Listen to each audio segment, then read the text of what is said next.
Yes man, magandang araw sa ating lahat, no. Flex ko lang itong aking motor na Aerox version 2. Ay isang taon at 5 na buwan, napakakinis pa. Sa ngayon wala pa itong mga accessories. Soon lalagyan din natin to pag magkaroon na tayo ng budget para sa kanyang mga accessories, para lalong gumanda itong aking Aerox.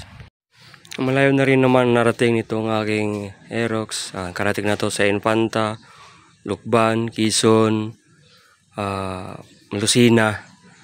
Soon sana sa Visayas makarating na rin to.